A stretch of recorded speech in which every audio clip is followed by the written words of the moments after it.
Bismillahirrahmanirrahim. Assalamualaikum warahmatullahi wabarakatuh. Alhamdulillahirabbil alamin, wassalatu wassalamu ala sayyidina Muhammadin wa ala alihi wa sahbihi ajma'in, amma ba'd. Jamaah sholat subuh Masjid Jami' Al-Muharram, Kompleks Setnek, Cidodol. Betul ya. Mudah-mudahan semuanya sehat walafiat dan selalu dalam lindungan Allah Subhanahu wa taala. Pagi hari ini kita berbagi ilmu, berbagi sharing tentang ilmu pengetahuan tentang keimanan kita pada Allah Subhanahu wa taala. Judulnya adalah masalah kesehatan dan keimanan pada Allah Subhanahu wa taala.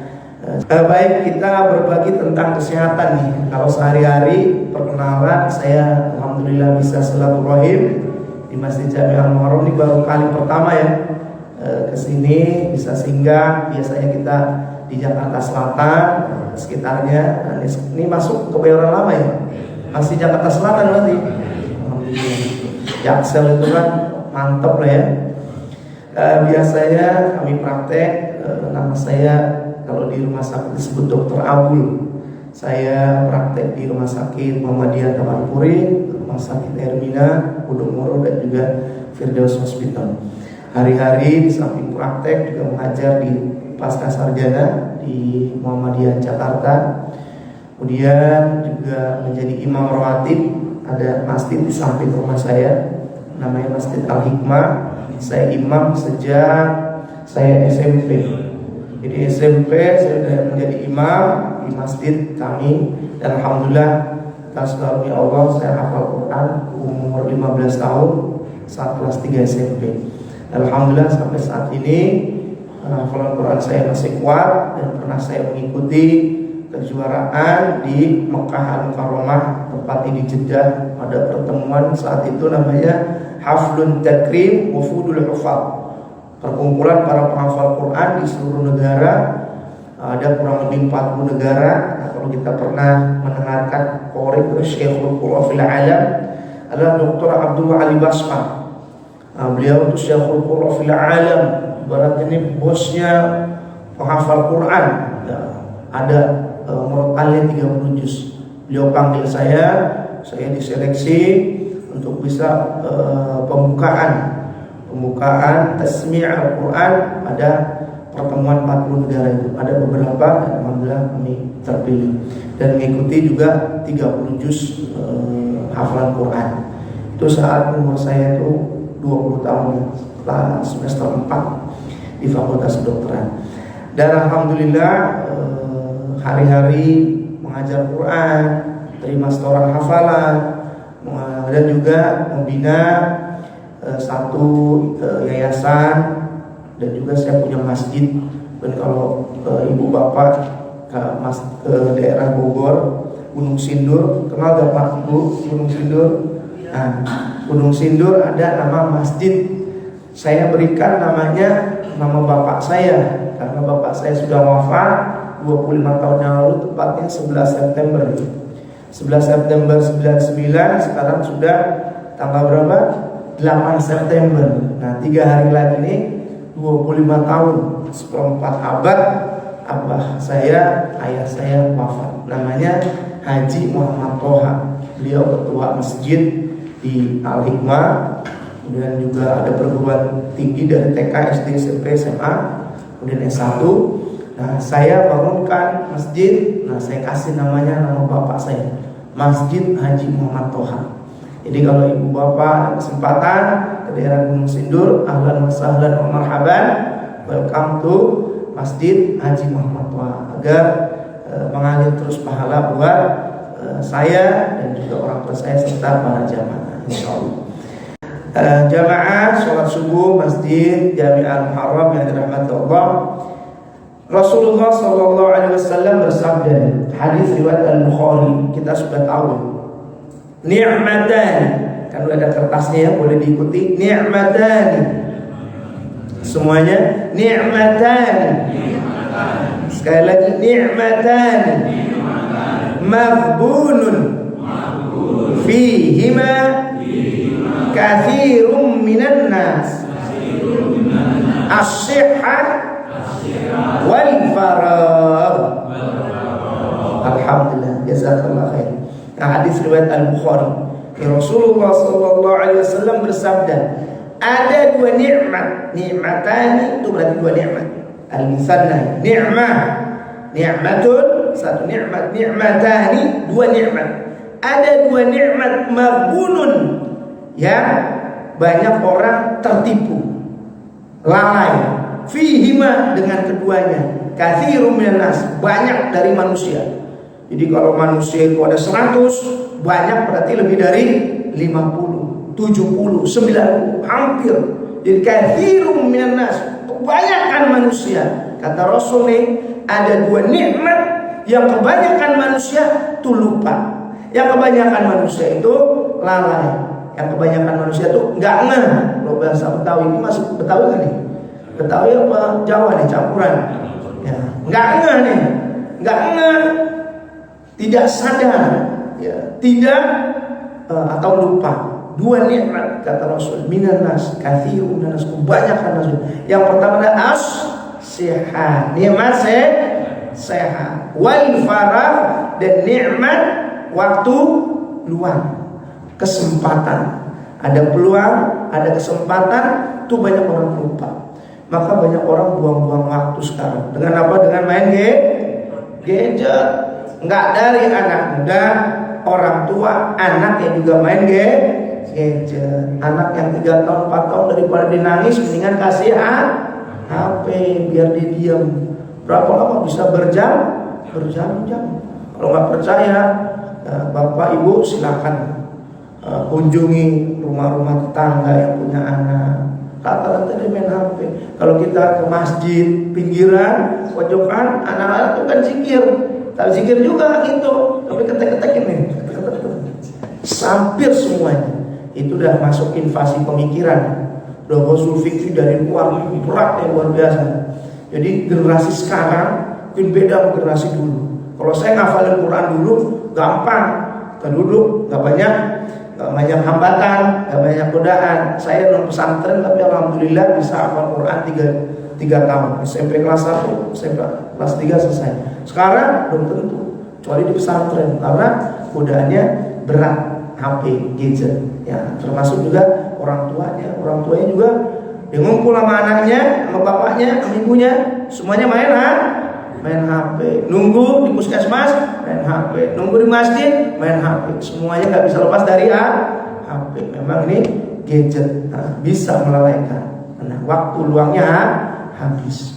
Ya, yang pertama adalah as-sehat, nikmat sehat. Nah, ini gua lupa nih. Kadang-kadang kita lupa sudah diberikan oleh Allah karunia nikmat sehat, walaupun kita hanya bisa berusaha ikhtiar ya, menyempurnakan.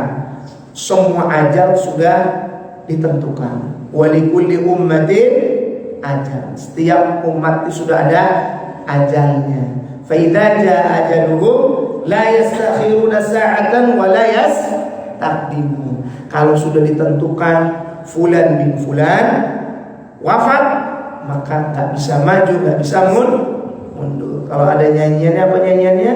Orang kaya mati, orang miskin, raja-raja, Pak RT. Artinya semuanya udah ada ajalnya mati. Saya punya tetangga nih, tetangga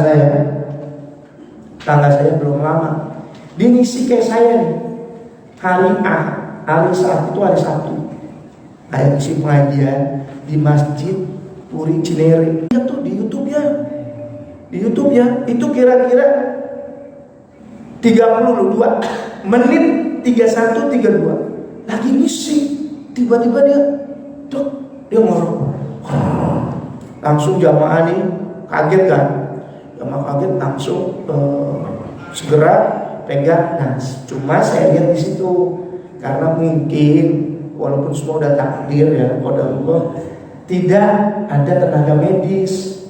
Jadi tidak ada dokter atau tenaga medis yang paham tentang BHD, bantuan hidup dasar. Kita kan kalau tenaga medis nih diberikan bekal bantuan hidup dasar dari A, B, C, airway, breathing, circulation. Begitu dia gini tuh, dia ngorok. Bingung nih kawan, dipegang. Saya lihat di situ, dia gini-gini, udah dia. Nah, nggak lama langsung tutup YouTube-nya. Dia dibawa ke rumah sakit Uri Cinere. Nggak lama setelah itu dapat kabarnya, innalillahi wa inna ilaihi raji'un. Kita milik Allah dan kita akan kembali kepadanya. Apakah istrinya mikir bahwa dia pulang tinggal nama? Nah, kaget lah istrinya mungkin. Anaknya di rumah kaget lah. Abi mana? Abi lagi ngisi pengajian. Balik, udah tinggal nama. Dibawa langsung ke rumah sakit, dimandikan, kemudian bawa ambulan. Orangnya nggak tahu dia akan wafat, ibunya istrinya nggak tahu dia wafat, anaknya juga nggak tahu. Ada anaknya juga yang di Lampung kaget lah bapaknya wafat. Walaupun semua orang geleng-geleng, amalnya apa ini? Ustadz ini amalnya apa? Yang saya tahu, ini Ustadz karena dia kan sholatnya di samping rumah saya hari-hari, dan anaknya juga teman saya. Itu Ustadz nggak pernah marah, tuh yang saya nggak pernah marah dan friendly. Orang itu senyum, sapa, humble, enak. Ternyata dia wafat. Siapa orang yang mau wafat dalam keadaan dia sedang ngisi? Bapak mau, bapak ibu mau nggak? Kalau mau kita doain nih. Siap kan ya? Mau masuk surga nggak? Mau masuk surga? Mau duluan apa belakangan? Nah, kalau duluan kita doain aja. Jadi lagi duduk Pak, itu kita nggak kebayang gimana pahalanya lagi ngajar. Kan man kharaja fi talabil ilmi fa huwa fi sabilillah hatta yarja. Siapa yang keluar menuntut ilmu, dia tuh fi sabilillah. Ini bapak ibu nih kan kesini nih dari rumahnya masing-masing. Kamu menuntut ilmu dong, ya kan? Kita sharing di sini dapat ilmu. A'mal sholihan tardah waslih li fi dzurriyyati dan seterusnya. Di ayat lain, wa adkhilni bi rahmatika fi ibadika sholihin. Kata Allah, kalau udah 40 tahun, nih udah 40 tahun. Ini kira-kira nih mukanya masih muda-muda nih ya. Masih 17 tahun nih bapak nih ya. 17 tahun apa 27 nih? 27, masih mau muda aja. Syabab, jadi para pemuda. Ibu-ibunya, Bu, halo Bu, ada Bu? Rata-rata berapa Bu? 20 tahun ya? 25, masih mau 25. Nah, kalau udah 40 tahun kata Allah, harus banyak-banyak bersyukur. Bahkan dalam satu ayat disebutkan oleh Allah tuh, wa qalilum min ibadiyas syakur. Dikit hambaku yang bersyukur. Berarti kalau dikit itu artinya apa? Nggak banyak. Jadi sedikit hambaku yang bersyukur kata Allah. Maka umur 40 harus banyak-banyak bersyukur. Bersyukur atas apa? Atas nikmat yang Allah berikan kepadamu, dan juga atas nikmat pada orang tuamu. Apa berikutnya? Wa an a'mala sholihan. Hendaklah kamu tuh banyak amal soleh. Ini udah umur 50, udah umur 60 masih main judi. Na'udzubillah min. Ada udah 50, udah 60, udah bawa apa? Udah bawa surga. Udah bawa surga masih aja. Saya pernah ketemu nih, dia kerjanya sholat nih. Saya bilang, Pak Haji, kok rajin banget sholat? Saya ngerasa kaki saya sebelah kiri udah di kuburan. Umurnya berapa? 60. Kalau umur 40, sholat ntar santai. Umur 40, apalagi umur 30, apalagi umur 20. Umur 20 di Masjid Jami'ul Muharram, hebat. Umur 20 2 saf pertama, yang 17, yang 25, hebat nggak? Hebat. Maka kata Nabi, kalau ada anak muda wa qalbuhu mu'allaqun bil masajid, hatinya terpaut di masjid, udah dia dapat naungan di sisi Allah. Kalau beratnya pemuda. Nah, balik lagi udah 40 tahun harus banyak bersyukur dan beramal soleh. Maka apa doa kita tuh? Allahumma a'inni ala dzikrika wa syukrika wa husni ibadati. Ya Allah, bantulah kami untuk senantiasa mengingatmu berzikir padamu, dan bersyukur atas nikmat yang kau berikan. Nikmat kita dulu terlalu banyak. Nikmat penglihatan. Bayangkan kita dikasih oleh Allah nikmat sejak bayi sampai saat ini. Penglihatan normal. Mulai umur 40 terjadi degeneratif, mata mulai rabun. Rabunnya apa? Rabun jauh yang sebelumnya dia kalau anak muda, kalau dia udah 40 tahun udah rabun dekat. Kalau baca mulai dimunduri. Itu udah sunatullah. Udah memang Allah. Kaki udah mulai encok. Kalau periksa asam urat berapa asam uratnya? 11, 9 ya. Udah nyeri. Apakah dulunya dia nggak nyeri? Enggak, dulunya kuat. Bisa lari 10 kilo. Saya pernah ketemu kemarin di satu tempat di tempat bensin, saya tanya, ada atlet. Saya tanya, wah atlet lagi, kita mau kamar mandi toilet. Saya bilang, Mas dari mana? Biasa lari. Saya lari, kuat juga Mas, berapa kilo? Saya target 31 kilo nih, Masya Allah, 31 kilo. Dia bilang, saya baru pulang dari Bali, ikut ya 42 kilo. Masya Allah. Berapa jam Mas? Ya 3 jam setengah. Masya Allah. Saya bilang 42 kilo 3 jam setengah. Kita sekarang nih jalan udah 3 kilo aja ya, udah sengkleh, hari kita dulu sakit ya. Saya pernah bopong waktu haji ya, mungkin sekitar kayak bapak lah ya di sini, umurnya mungkin udah hampir 70-an lah ya. Dia nggak bisa tolak, udah nggak kuat. Udah saya angkat tuh Pak. Saya angkat di 2015 kayak haji. Saya angkat, ya Allah, saya bopong tuh tawaf satu putaran berat. Mungkin dulu dia kuat.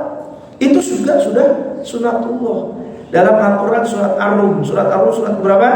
Surat ke-30 ayat 54. Allah berfirman, Allahul ladzi khalaqakum min dha'fin. Allah ciptakan kalian itu dari lemah. Gak ada kita nih begitu lahir langsung lari. Lari kaget lah yang nolong, ya kan?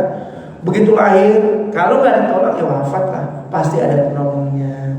Ya, maka berarti kita lemah. Apakah dokter, apakah bidan, apakah dan lain-lain sebagainya. Ditolong. Allahul ladzi khalaqakum min dha'fin, tsumma ja'ala min ba'di dha'fin quwwah. Begitu dia lemah, lama-lama dia menjadi kuat. Dia mulai dia begitu lahir, pelan-pelan dia bisa berbaring, dia bisa duduk, dia bisa berdiri, dia bisa berlari sampai dia kuat. Sampai dia bisa berlari 10 kilo.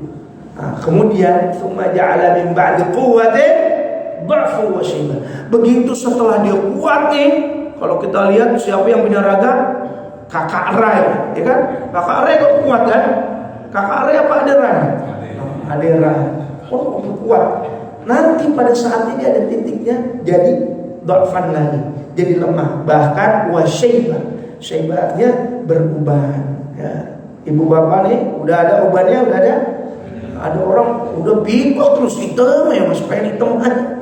Udah pada tuh diingetin oleh Allah. Awalam nu'ammirkum ma yatadzakkaru fi man tadzakkar wa ja'akumun nadhir.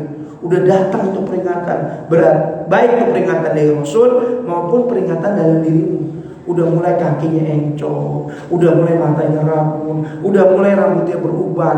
Ayo balik sini. Jangan sampai kita seperti surat Al-Mulk. Wa qalu law kunna nasma'u aw na'qilu ma kunna fi ashabis sa'ir. Kalau dulu kita nih dengar, kita pakai akal kita nih, enggak mungkin kita dalam ashabis sa'ir, di dalam neraka ini. Ya jadi nikmat ya. Wah, udah mau habis aja ya. Kita baru satu slide ini. Ya Pak, masih semangat ini? Masih semangat. Insyaallah kita sampai maghrib ya. Maghrib. Ibu Adi yang sampai maghrib ya. Saya sampai suruh. Nah, kita masuk masalah karena masalah kesehatan ya. Itu kita tadi baru mengantar ya. Masalah kesehatan. Saya ambil Indonesia ini beban penyakit yang tidak menular itu meningkat. Apa sekarang kematian pertama? Satu adalah jantung. Nah, ini jantung. Kedua apa? Stroke. Nah, ini dua nih. Pertama jantung, kedua stroke. Nah, ini belum lama saya punya ustadz yang biasanya kan ustadz memang jarang olahraga ya, karena mungkin dia ngisi-ngisi, lupa juga tadi. Jadi nikmat yang tadi itu lupa, bukan hanya ustadz-ustadznya juga kadang-kadang lupa untuk olahraga, dia ngisi terus. Ustadz-ustadz saya, ya kolega-kolega saya itu yang dipanggil oleh Allah yang masih muda-muda. Walaupun kita nggak ada jaminan yang saya bilang tadi, madza taksibu ghada wa la taksibu wa ma tadri nafsun bi ayyi ardin tamut. Kita nggak tahu besok apa kita masih hidup apa nggak ada yang tahu secara pasti, dan di mana kita wafat kita nggak ada yang tahu, itu Allah yang Maha tahu. Nah, belum lama nih ustaz saya cerita lagi ustaznya, dia lagi ngisi juga khutbah Jumat. Nah, setelah dia ngisi khutbah Jumat seger kok, kalau berngisi berapi-api. Begitu dia sholat sunnah jatuh dia, sadar, langsung dibopong dibawa ke PON, Pusat Otak Nasional. Dicek, saya digambarin, saya lihat pecah pembuluh darahnya, nggak sadar. Qadarullah, alhamdulillah dia masih sehat, artinya dia nggak wafat, tapi udah nggak bisa jalan. Ustaz udah saya lihatin, Allah kesian banget, kesian dalam tanda kutip, tapi suatu saat mungkin kita akan kayak gitu. Kalau Allah ada, walaupun kita berusaha untuk yang terbaik, dia masih seger-segernya. Akhirnya saya bilang, Ustaz gimana? Saya 30 hari ini di atas kasur. Ya mudah-mudahan yang ngurus istri saya ini bisa sabar. Kadang-kadang kan istrinya yang gak sabar. Nah, saat gagal-gagalnya duitnya banyak, ditemenin sama istrinya. Begitu dia gak kerja lagi, istri dari mana makannya? Ya, abi ini nyusahin, cepet-cepet dah. Gitu, cepet. Nauzubillah min. Dari ibu-ibu, jangan gitu ya Bu ya. Cepet-cepet, maksudnya cepet-cepet dapat duit, dan cepet-cepet dibungkus. Nah, na'udzubillah min. Tapi benar juga, kalau orang 2 bulan di atas kasur, dia pup di situ, dia mandi di situ, dia nggak bisa nyari uang, dia nggak bisa nyari maisha, buat bayar kontrakan, buat bayar anak sekolah. Lama-lama istrinya kuat nggak? Nah, kuat. Sabar nggak? Jangankan dia istri Nabi Ayub. Istrinya ada Nabi Ayub aja, begitu dia sakit kulit, mau tahunan sakitnya, istrinya nggak kuat, sampai akhirnya dia berjanji akan dia pukul nanti istrinya. Begitu dia sembuh lagi balik istri, karena dia udah nyebut dia pukul pakai rumput aja, pukul kasih sayang. Apalagi kita manusia biasa, maka suka dan duka itu belum tentu orang bisa satu paket saat gagal. Begitu stroke, wah lama-lama capek juga nih. Begitu dia waduh melirik yang lain lama-lama, iya kan? Saya ngisi kemarin khutbah Jumat, khutbah Jumat di Pemalang saya naik kereta, saya ngisi khutbah Jumat. Nah sekarang naik kereta lebih cepat. Saya ngisi setelah selesai ngobrol sama jamaah. Dia bilang, Ustaz gimana ya? Pemalang ini nomor 2 di Jawa Tengah tingkat perceraian, divorce. Nomor 2, nomor 1-nya Cilacap, nomor 2 Pemalang. Loh kok bisa? Ya begitulah ekonomi. Begitu suaminya udah gak kuat, lah mata istrinya kemana-mana. Dilihat tetangga yang punya mobil, punya motor, ya udah pindah. Udah berapa? 1 tahun. Kalau di Cilacap itu 1 tahun 5.000 perceraian. Na'udzubillah min.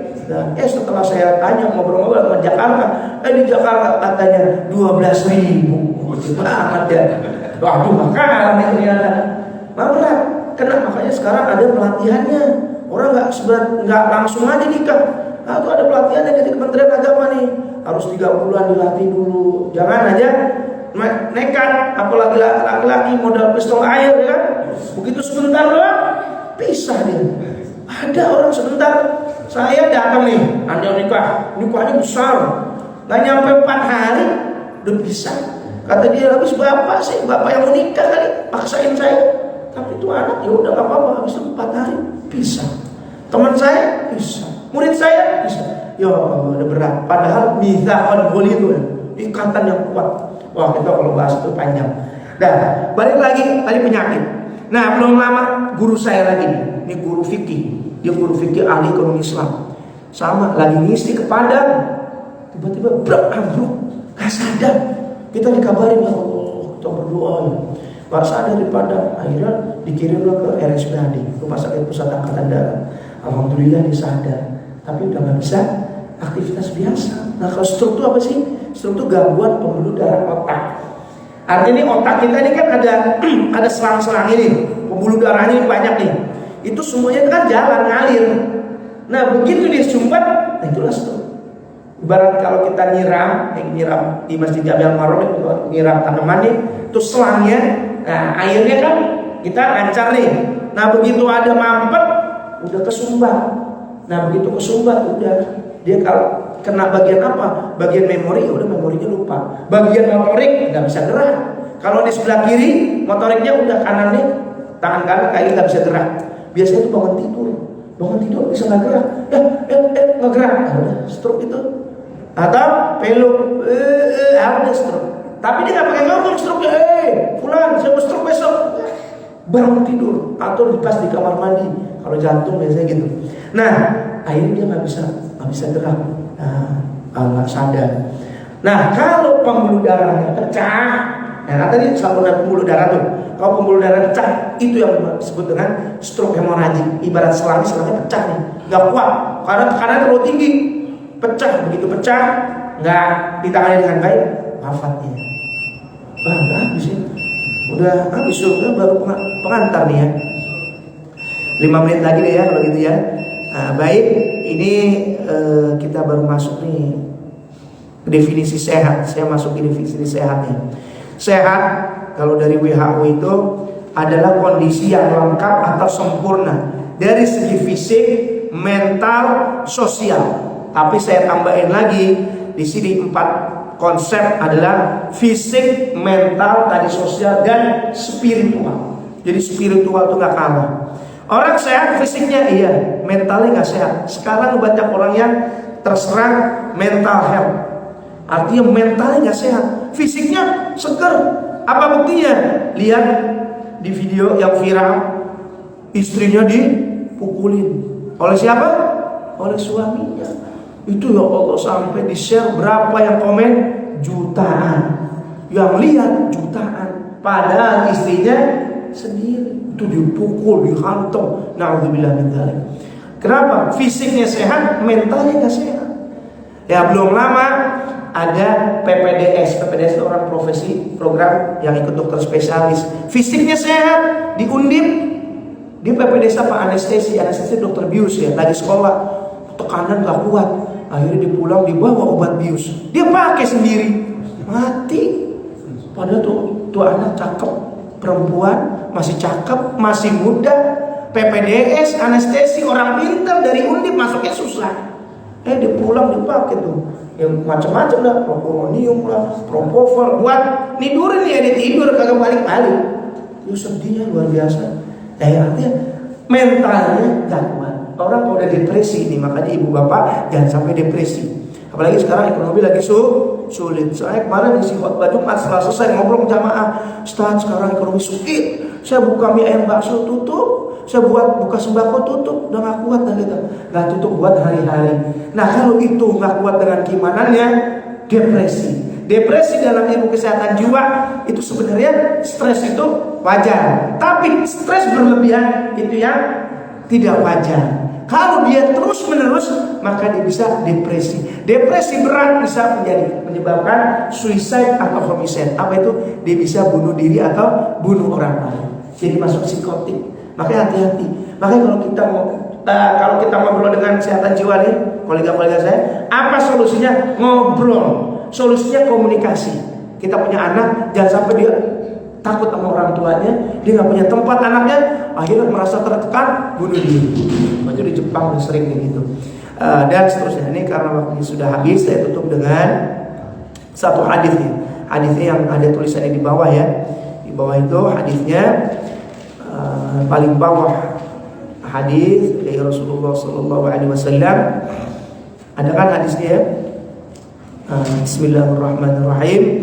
Satu hadis disebutkan oleh Rasulullah SAW dari Abu Hurairah, semoga Allah meridainya. Boleh diikuti an Abi Hurairah radhiyallahu anhu qala Rasulullah sallallahu alaihi wasallam al-mu'minul qawi khairun wa ahabbu ila Allah minal mu'minid dha'if wa fi kulli khair. Ihris ala ma yanfa'uka wasta'in billah wala ta'jaz. Baik, itu hadis riwayat Muslim ya. Dari Abu Hurairah, semoga Allah meridhoinya, berkata, Rasulullah sallallahu alaihi wasallam bersabda, al-mu'minul qawi khair.